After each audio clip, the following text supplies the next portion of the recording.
Hello friends, study with ज्ञान प्रकाश में आप सभी का बहुत बहुत स्वागत है। यूपी में टीजीटी और पीजीटी के लिए आवेदन चल रहे हैं। 27 नवंबर तक आप रजिस्ट्रेशन कर सकते हैं। तो इस वीडियो में हम बात करेंगे कि टीजीटी और पीजीटी के लिए आप ऑनलाइन आवेदन कैसे कर सकते हैं, किस वेबसाइट पर आपको जाना होता है, आवेदन से पहले कौन कौन सी चीज़ें, कौन कौन से डॉक्यूमेंट्स आपके पास होने चाहिए, यानी कि स्टेप बाय स्टेप एवरीथिंग हम जानेंगे इस छोटे से वीडियो में। तो सबसे पहले तो आपको ये बता दें कि जो वेबसाइट है जिस पर आपको क्लिक करना है उसका लिंक इसी वीडियो के डिस्क्रिप्शन में दिया गया है। लिंक है upsessb.org। जब आप क्लिक करेंगे तो इस प्रकार की वेबसाइट आपके सामने ओपन हो जाएगी। चाहेंगे तो आप अपने मोबाइल फ़ोन से भी ऑनलाइन आवेदन कर सकते हैं। गूगल क्रोम को ओपन कीजिएगा, टॉप राइट में आपको 3 डॉट्स दिखाई देंगे। उस पर क्लिक करने के बाद नीचे आएंगे तो वहाँ पर डेस्कटॉप मोड आपको दिखाई देता है, तो डेस्कटॉप मोड में बदल लीजिएगा और जिस प्रकार की स्क्रीन आपको दिख रही है बिल्कुल इसी प्रकार की स्क्रीन आपको अपने मोबाइल की दिखने लगेगी। और यहाँ पर सबसे ऊपर एडवर्टीजमेंट 2020 आपको दिखाई देगा। तो जो टीजीटी की विज्ञप्ति है वो सबसे पहले दी गई है, एडवर्टीजमेंट नंबर 1/2020 टीजीटी। इसको आप डाउनलोड कर लीजिएगा अगर टीजीटी के लिए आवेदन कर रहे हैं। पीजीटी की विज्ञप्ति भी जस्ट उसी के आगे दी गई है, इसको भी आप डाउनलोड करके रख लीजिएगा। देखिए, विज्ञप्ति को सेफ रख लीजिएगा क्योंकि ये आगे आपके काम आएगी बहुत अधिक, और हो सकता है कि विज्ञप्ति बाद में आप मिस कर जाएं, तो इसको अभी से सुरक्षित कर लीजिएगा। और इसके बाद क्लिक हियर टू अप्लाई पर आपको क्लिक करना है अगर आप आवेदन करने के लिए तैयार हो गए हैं तो आवेदन करने के लिए तैयार होने से पहले आपके पास कुछ डॉक्यूमेंट्स होने बहुत ही जरूरी हैं। तो ये जो डॉक्यूमेंट्स है मैं आपको दिखा देता हूँ कौन कौन से डॉक्यूमेंट्स आपके पास होने चाहिए। तो फ्रेंड्स, यहाँ पर जो डॉक्यूमेंट्स नीडेड है उसके पहले ये जो महत्वपूर्ण निर्देश है इसको आप देख लीजिएगा। ये जो पीडीएफ आप देख रहे हैं ये आपको हमारे टेलीग्राम चैनल @स्टडी विद ज्ञान प्रकाश और एक स्पेशल टीजीटी पीजीटी 2020 के लिए जो टेलीग्राम चैनल बनाया गया है उसको आपको सर्च करना है। तो @TGT PGT 2020 लिख के सर्च करेंगे तो आपको मिल जाएगा। लिंक इसी वीडियो के डिस्क्रिप्शन में भी दिया गया है, तो वहां पर जाकर आप इस पीडीएफ को प्राप्त कर सकते हैं। इस पीडीएफ में सारी चीजें बिल्कुल क्लियर कट आपको बताई गई हैं कि आवेदन से पहले आपके पास क्या क्या होना चाहिए। फिलहाल मैं आपको यहाँ पर बता देता हूँ कि पंजीकरण यानी कि रजिस्ट्रेशन से पहले आप ये सुनिश्चित कर लें कि निम्नलिखित विवरण आपके पास उपलब्ध है। ध्यान से समझिए और पीडीएफ में आपको सारी जानकारी मिल जाएगी, तो आप पीडीएफ को डाउनलोड कर लीजिएगा। ठीक है, तो आपके पास एक वैध ईमेल आईडी होनी चाहिए वर्किंग, और मोबाइल नंबर होना चाहिए। बोर्ड द्वारा अभ्यर्थियों से सभी प्रकार की सूचनाएं, पत्र व्यवहार उनके द्वारा दी गए ईमेल आईडी और मोबाइल नंबर पर ही किए जाएंगे एसएमएस के माध्यम से। तो ये दोनों बिल्कुल वर्किंग होने चाहिए।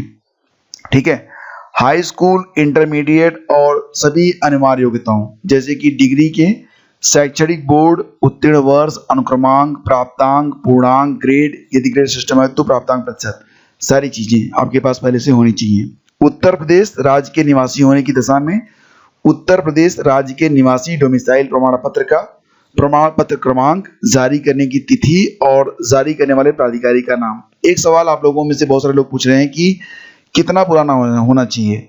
तो फ्रेंड्स, यहाँ पर जो डोमिसाइल होता है वो 6 महीने के अंदर का ही मान्य होता है। कास्ट सर्टिफिकेट जो है वो 2 साल के अंदर तक का चल जाता है, लेकिन मैं आपको सलाह दूंगा कि अभी आपके पास क्योंकि पर्याप्त समय है तो 1 सप्ताह में आपका बन जाता है नया, तो आप नया बनवा लीजिए। ठीक है, आवेदन से पहले बनवा लीजिएगा नया। और एक बात और भी कि बहुत जल्दबाजी मत कीजिएगा, क्योंकि एक बार आपने आवेदन कर दिया फिर फॉर्म में संशोधन आप किसी भी कीमत पर नहीं कर पाएंगे। तो इसलिए जो है बिल्कुल सोच समझ कर आवेदन कीजिएगा, क्योंकि संशोधन का मौका नहीं दिया जा रहा है। ठीक है, इसलिए जल्दबाजी मत कीजिएगा। अन्य पिछड़ा वर्ग, नॉन क्रीमी लेयर, अनुसूचित जाति, अनुसूचित जनजाति के अभ्यर्थी होने की दशा में संबंधित जाति प्रमाण पत्र क्रमांक, जारी करने की तिथि और जारी करने वाले प्राधिकारी का नाम। ईडब्ल्यूएस के कैंडिडेट हैं तो ईडब्ल्यूएस का प्रमाण पत्र क्रमांक, जारी करने की तिथि और जारी करने वाले प्राधिकारी का नाम, ये सारी चीजें आपके पास बिफोर जब आप रजिस्ट्रेशन करें तो उसके पहले होना चाहिए। दिव्यांग, भूतपूर्व सैनिक, स्वतंत्रता संग्राम सेनानी, आश्रित श्रेणी के अभ्यर्थी होने की दशा में सक्षम प्राधिकारी द्वारा जारी उक्त से संबंधित प्रमाण पत्र क्रमांक, जारी करने की तिथि और प्राधिकारी का नाम। किसी राज्य स्तर की खेलकूद प्रतियोगिता में राज्य की टीम के माध्यम से भाग लेने वाले अभ्यर्थी होने की दशा में भी आपके पास सारी जानकारियां और सर्टिफिकेट्स होने चाहिए। वर्तमान में उत्तर प्रदेश के सहायता प्राप्त अशासकीय माध्यमिक विद्यालय में तदर्थ शिक्षक के रूप में नियुक्त होने की दशा में तदर्थ शिक्षक के रूप में नियुक्ति तिथि, जनपद और विद्यालय का नाम, वेतन भुगतान हेतु माननीय उच्च न्यायालय में योजित याचिका का विवरण, जिसमें याचिका संख्या, याचिका वर्ष, याचिका में वेतन भुगतान आदेश दिनांक, संबंधित जिला विद्यालय निरीक्षक द्वारा अनुमोदन का विवरण, पत्रांक, दिनांक तथा वेतन भुगतान की तिथि। अंतिम रूप से आवेदन सबमिट किए जाने के उपरांत आवेदन में प्रविष्टित किसी भी सूचना में अभ्यर्थी या चयन बोर्ड किसी भी स्तर से कोई संशोधन नहीं किया जा सकेगा और न ही इस संबंध में कोई प्रत्यावेदन स्वीकार किया जाएगा। अतः अभ्यर्थी उनके द्वारा भरी गई सूचनाओं से पूर्णतः संतुष्ट होने के बाद ही अंतिम रूप से आवेदन सबमिट करें, तो जल्दबाजी मत कीजिएगा। और इसके बाद बाकी की चीजें हैं, एज जो कि मिनिमम 21 वर्षों मैक्सिमम 60 साल तक आप आवेदन कर पाएंगे। अर्ताओं के लिए जो नोटिफिकेशन है उसको देखिए। और चरित्र के मामले में अध्यापक के किसी पद पर सीधी भर्ती के लिए अभ्यर्थी का चरित्र ऐसा होना चाहिए कि वह किसी शैक्षणिक संस्था में सेवा योजना के लिए सभी प्रकार से उपयुक्त हो। बोर्ड इस संबंध में अपना समाधान कर लेगा। वैवाहिक स्थिति, शारीरिक स्वस्थता आदि चीजें, तो किसी अध्यापक के पद पर नियुक्ति के लिए कोई अभ्यर्थी पात्र नहीं होगा जब तक कि मानसिक और शारीरिक दृष्टि से उसका स्वास्थ्य अच्छा ना हो, वह किसी ऐसे शारीरिक दोष से मुक्त ना हो जिससे उसे अपने युक्त होना चाहिए था, वह किसी ऐसे शारीरिक दोष से युक्त ना हो जिससे उसे अपने कर्तव्यों का दक्षता पूर्वक पालन करने में बाधा पड़ने की संभावना हो। तो ये जानकारी है, बहुत इंपॉर्टेंट है। ये पीडीएफ पूरी आपको हमारे टेलीग्राम चैनल @study विज्ञान और @TGT PGT 2020 में भेज दी गई है, तो वहां पर जाकर इसे आप डाउनलोड कर लीजिएगा, पढ़ लीजिएगा। उसके बाद फिर आप क्लिक हियर टू अप्लाई पर जब आप क्लिक करेंगे, जैसे ही आप क्लिक करेंगे एक नई वेबसाइट आपके सामने ओपन हो जाएगी इस प्रकार से। यहाँ पर आपको आना है, यहाँ पर लेफ्ट साइड में कैंडिडेट रजिस्ट्रेशन पर आकर आप क्लिक करेंगे तो ये इस प्रकार का पेज आपको ओपन होगा। इसमें टीजीटी ऊपर की तरफ है, पीजीटी नीचे की तरफ है और एडवर्टीजमेंट नंबर दिया गया है। रजिस्ट्रेशन स्टार्ट डेट है, रजिस्ट्रेशन की लास्ट डेट है 27 नवंबर दी गई है। जो इंस्ट्रक्शंस हैं वो आप यहाँ पर क्लिक करके पढ़ सकते हैं, हिंदी में निर्देश और अंग्रेजी में निर्देश, तो इसको अगर आप पढ़ना चाहें तो फटाफट पढ़ लीजिएगा। और एडवर्टीजमेंट भी यहाँ पर उपलब्ध है। इसके बाद आपको अप्लाई पर क्लिक करना है। जब आप अप्लाई पर क्लिक करेंगे तो इस प्रकार से नीचे आपने अगर टीजीटी के लिए अप्लाई बटन पर क्लिक किया तो यहाँ पर आप देख रहे हैं कि सभी 15 विषयों के लिए ऑनलाइन आवेदन करने के लिंक यहाँ पर ओपन हो गए हैं। अब यहाँ पर मान लेते हैं कि आप साइंस में अप्लाई करना चाहते हैं, तो अब ये जो पद है nature of post permanent and non gazetted है। पे स्केल दिया गया है, लोअर एज मिनिमम एज है 21 वर्ष और कुल पदों की संख्या है 1943, मतलब बॉयज और गर्ल्स का जोड़कर। क्वालिफिकेशन यहाँ पर क्लिक करके आप देख सकते हैं, नोटिफिकेशन में भी दिया गया है। रजिस्ट्रेशन के लिए रजिस्ट्रेशन पर आप क्लिक करेंगे। जब आप यहाँ पर क्लिक करेंगे तो इंपॉर्टेंट इंस्ट्रक्शंस दिए गए हैं जिसको आपको पंजीकरण से पहले ध्यान से पढ़ लेना है कि आवेदन करने से पूर्व कृपया विज्ञापन का भली भांति अध्ययन कर लें और इसके बाद पंजीकरण प्रारंभ करने से पूर्व सुनिश्चित कर लें कि निम्न विवरण आपके पास उपलब्ध है। तो ये जो मैंने आपको अभी जानकारी दी वो पूरी जानकारी आपको यहाँ पर प्राप्त होती है। वही चीजें जो मैंने अभी आपको दिखाया था वही सारी चीजें आपको यहाँ पर बताई जा रही हैं, ठीक है। और उसके बाद यहाँ पर आप देखेंगे तो एक बटन दिखाई देगा, इस पर आपको क्लिक करना है, ये ऑन हो जाएगा, ठीक है। उसके बाद आई एक्सेप्ट पर आपको क्लिक करना है। जब आप आई एक्सेप्ट पर क्लिक करेंगे तो फॉर्म ओपन हो जाएगा। फॉर्म में क्या क्या जानकारी मांगी जा रही है देख सकते हैं आप यहाँ पर। क्योंकि हम साइंस के लिए आवेदन कर रहे थे तो सबसे पहले टीजीटी साइंस लिख कर आ गया है और उसके बाद डिपार्टमेंट कमीशन बाकी जो भी जानकारी है आप यहाँ पर देख सकते हैं। अब क्या क्या चीजें आपको फिलअप करनी है वो देख लीजिए।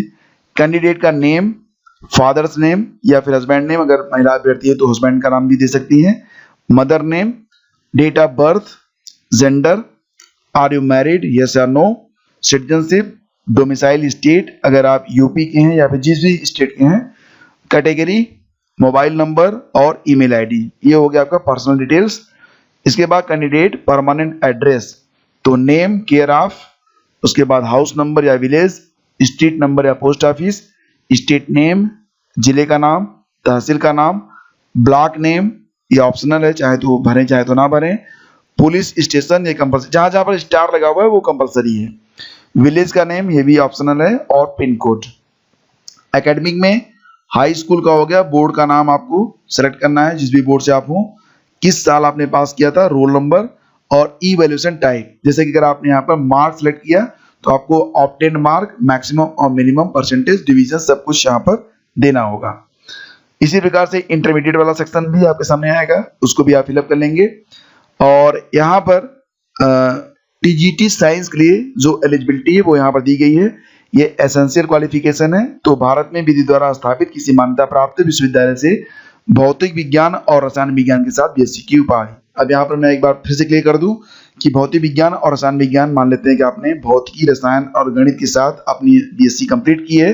थर्ड ईयर में आपने सिर्फ भौतिक विज्ञान और मैथ रखा है, या फिर थर्ड ईयर में आपने रसायन विज्ञान और मैथ रखा है, थर्ड ईयर में आपका भौतिक विज्ञान रसायन विज्ञान नहीं है, लेकिन सेकेंड ईयर तक आपने पढ़ा है, तो आप एलिजिबल हैं, आप आवेदन कर सकते हैं। उसके बाद यहाँ पर एक्वायर्ड, तो आपको यहाँ पर यस करना है। यस करने के बाद जिस भी बोर्ड से, जिस भी यूनिवर्सिटी से आपने मतलब जिस प्रदेश से आपने किया है उसका नाम लिख लीजिए। फिर वहाँ की जो यूनिवर्सिटी है उसको भी, उसका नाम आप यहाँ से सेलेक्ट कर लेंगे। तो इलाहाबाद स्टेट यूनिवर्सिटी आ गया, एमआईटी, जो भी यूनिवर्सिटी आपकी लगती हो कि इस यूनिवर्सिटी से, तो उसको आप यहाँ पर सेलेक्ट कर लेंगे। किस ईयर में आपने पास आउट किया है वो आप सन चुन लीजिए, ठीक है। उसके बाद रोल नंबर, इशू डेट और किस प्रकार के मार्क आपको मिले हैं, मतलब कि मार्क, परसेंटेज, ग्रेड। तो अगर आपको मार्क मिला है तो मार्क में क्लिक करिए। इसके बाद ऑब्टेन मार्क, टोटल मार्क और परसेंटेज आपको फिलअप करना है, और सेम फॉर बीएड। अब एक बात और भी क्लियर करते हैं कि बीटीसी वाले मान्य नहीं है, डीएलएड वाले मान्य नहीं है, सिर्फ बीएड ही यहाँ पर प्रशिक्षण उपाधि का मतलब है, ठीक है। उसके बाद क्या आप वर्तमान में उत्तर प्रदेश से सहायता प्राप्त अशासकीय माध्यमिक विद्यालय में तदर्थ शिक्षक हैं, मतलब are you currently an ad hoc teacher in aided non government secondary school of UP. तो यहाँ पर यस या नो, अगर आप यस करते हैं तो आपके सामने एक पॉपअप खुल के आएगा जिसमें कुछ जानकारियां आपसे और भी मांगी जाएंगी। कौन कौन सी जानकारियां हैं ये आप स्वयं देख सकते हैं। तो सारी डिटेल्स जो है वो आपको यहाँ पर फिलअप करनी है। तो ये हो गया एड हॉक टीचर के लिए कि तदर्थ शिक्षक के रूप में नियुक्त होने का दिनांक, जनपद का नाम जहाँ विद्यालय स्थित है, विद्यालय का नाम, याचिका संख्या और याचिका वर्ष, माननीय उच्च न्यायालय का वेतन भुगतान आदेश दिनांक, पत्र संख्या और पत्र दिनांक, वेतन भुगतान का दिनांक। तो सारी चीजें यहाँ पर आपको फिलअप करनी है। उसके बाद आप प्रोसीड पे क्लिक करना है। अगर आप नो करेंगे तो ये जानकारी आपसे नहीं मांगी जाएगी। ये जो कैप्चा चीज आप देख रहे हैं FWJPK, वो आप यहाँ पर डालेंगे, हालांकि हर बार चेंज हो जाता है। वैलिडेट एंड प्रीव्यू पर आपको क्लिक करना है। तो इस प्रकार से आपका जो रजिस्ट्रेशन है वो कंप्लीट हो जाएगा। रजिस्ट्रेशन के बाद आप फीस जमा करेंगे, फीस जमा करने के बाद फोटो अपलोड होगा, फोटो अपलोड करने के बाद फिर आप जाएंगे अपने सेकंड सेक्शन में जहां पर आप पूरे फॉर्म को कंप्लीट कर लेंगे। तो फ्रेंड्स ये थी रजिस्ट्रेशन की प्रोसेस, और इसके बाद की जो प्रोसेस है वो हम आपको बताएंगे अपने अगले वीडियो में, जिसका लिंक इसी वीडियो के डिस्क्रिप्शन में आपको मिल जाएगा। वहां पर क्लिक करके आप आगे के प्रोसेस को भी देख सकते हैं। अगर कोई अभी दिक्कत आपको हो रही है तो आप फटाफट में कमेंट करके पूछ सकते हैं। Thank you so much for watching the video. इसे लाइक और शेयर कर दीजिएगा ताकि अधिक से अधिक लोग इसका फायदा उठा सकें। आपको सबकी दुआ लगेगी। Thank you so much.